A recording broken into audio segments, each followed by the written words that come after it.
సృష్టి స్థితి సమన్వయ రహస్యం లింగోద్భవ తత్వం.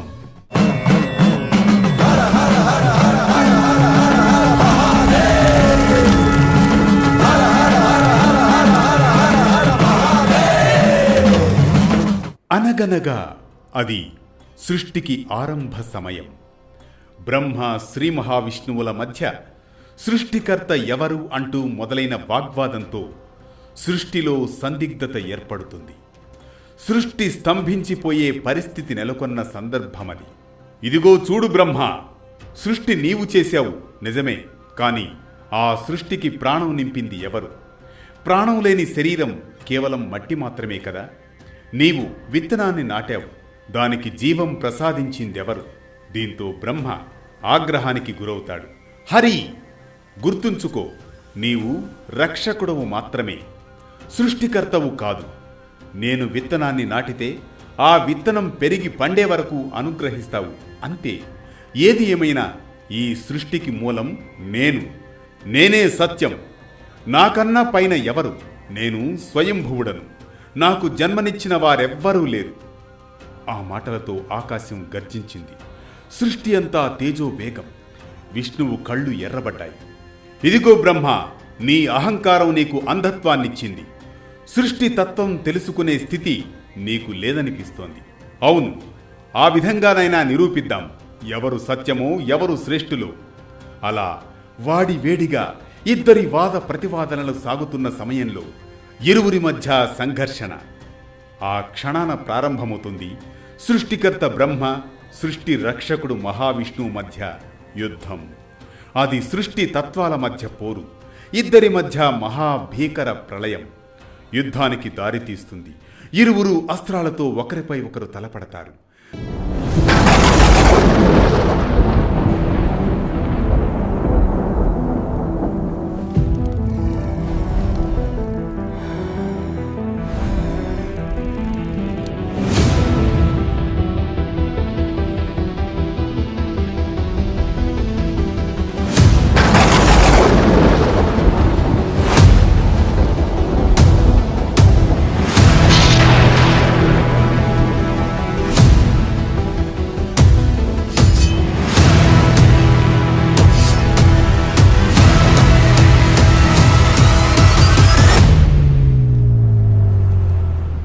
దేవతలందరూ ఈ యుద్ధాన్ని ఆపేందుకు ఎంతగానో ప్రయత్నిస్తారు, కాని ఫలితం లేకపోతుంది.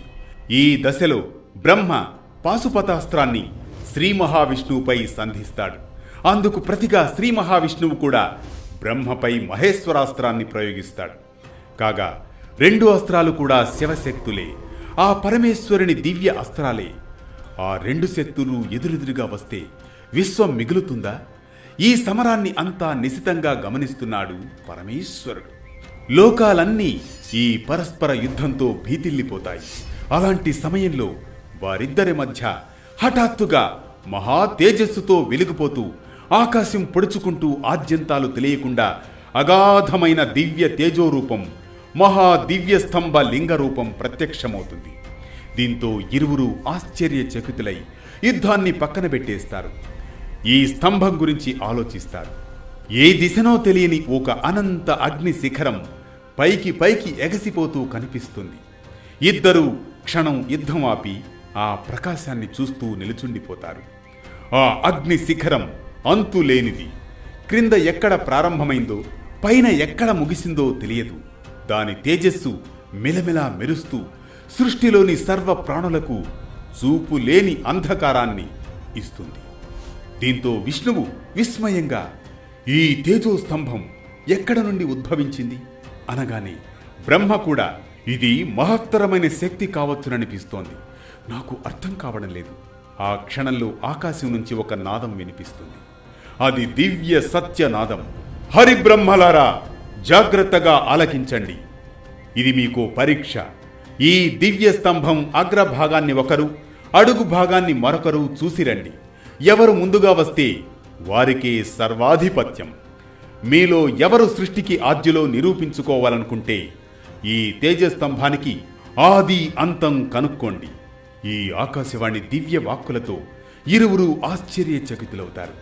వెంటనే బ్రహ్మ హంసరూపుడై ఆ తేజోలింగం అగ్రభాగానికి చేరడానికి వెళ్ళిపోతాడు. విష్ణువు కూడా వరాహరూపుడై ఆ లింగం మూలం ఎక్కడుందో తెలుసుకునేందుకు పాతాళం వైపుగా పయనిస్తాడు.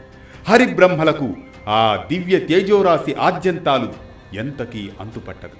కాని అది అంతులేని తేజోరూపం, అనంతమైనది, ఆది లేనిది, అంతం కానిది. విష్ణువు యుగాల పాటు మరింత లోతుగా వెళుతూనే ఉన్నాడు. ఇంకా క్రిందికి పయనిస్తున్నాడు. లోతుల్లో వెతుకుతూనే ఉన్నాడు. ఎంతకీ మూలం దొరకలేదు. తర్వాత అన్వేషణ ఆపివేసి తిరిగి పైకొచ్చేశాడు. వినమ్రంగా నమస్కరించాడు. నిత్యము సత్యము ఉన్నది ఇదే పరమశక్తి అని గ్రహిస్తాడు. బ్రహ్మ పైకి వెళుతున్నాడు. మరింత పైకి, ఇంకింత పైకి. వెతకి వెతకి అలసిపోతూ ఉంటాడు. ఎంతకీ కనుక్కోలేకపోతాడు. ఎంత పైకి వెళ్ళినా అంతం కనిపించదు. అలా బ్రహ్మకు అంతం కనిపించదు, విష్ణువుకు ఆది కనిపించలేదు. ఆ తర్వాత ఏం జరిగింది? ఎవరు ఆ దివ్య తేజోలింగ స్తంభానికి ఆదిని అంతాన్ని కనుక్కున్నారు? రేపటి అనగనగాలు. ఇది సృష్టి స్థితి సమన్వయ రహస్యం, లింగోద్భవ తత్వం. లింగోద్భవ కథనంలో ఈ ఘట్టం మనకిచ్చే సామాజిక సందేశం ఒక్కటే: సత్యం ఎప్పటికీ దాగదని, ధర్మం ఎప్పటికీ నశించదని, సత్యాన్వేషణలో తల వంచిన వారే నిజమైన జ్ఞానులని. ఇదే లింగోద్భవం ఇచ్చే సామాజిక సందేశం. ప్రతినిత్యం ఓ కథనం, సూటిగా స్ఫూర్తిమంతంగా సామాజిక సందేశంగా, అనునిత్యం అనగనగా అంటూ సాగే కథా ప్రవాహంలో మరో ఘట్టంతో రేపటి అనగనగాలో మళ్ళీ కలుసుకునేంత వరకు కొనసాగుతూనే ఉండండి వేటు న్యూస్తో.